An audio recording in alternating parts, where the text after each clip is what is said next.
একটি ছাত্র সংগঠন অর্থাৎ সেইখানে সাধারণ ছাত্রদের একটি সমাবেশে ওই সশস্ত্র সন্ত্রাসীরা আক্রমণ করে শুধু একটা পিকচারকে নিয়ে। আমি অনুরোধ করব কোনো তদন্ত ছাড়া অতীতের কালচার মতো এক পক্ষ আরেক পক্ষকে দোষারোপ না করি। যেহেতু একটা আমাদের উপরে একটা ব্লেম চাপানোর বিষয় হয়েছে রাজনৈতিক দল হিসেবে, আমার কাছে কারেন্ট নিউজ তো মাননীয় স্পিকার স্বরাষ্ট্রমন্ত্রী হিসাবে আসে বিভিন্ন ইন্টেলিজেন্স রিপোর্ট থেকে। আমি এইটুকু জানি চট্টগ্রামে একটা আজকে এরকম ঘটনা হয়েছে, ইন বিটুইন ছাত্র শিবির এবং ছাত্রদল, এইভাবে একটা নিউজ বেরিয়েছে।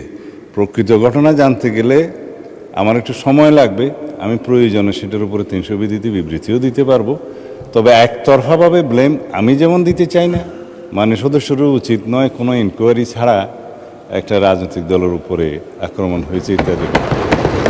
তা আমি মনে করি উনি নোটিশ দিলেও আমি বলবো যে আমাকে সময় দিতে হবে, আমি 300 বিধিতে বিবৃতি দেব।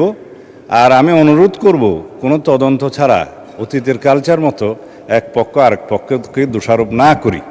আমরা যদি এরকম কোনো ঘটনা হয় সেটা অবশ্যই থানায় মামলা দায়ের করতে হবে, যথাযথ তদন্ত হবে এবং সুষ্ঠুভাবে সেটা তদন্ত প্রক্রিয়া চলবে।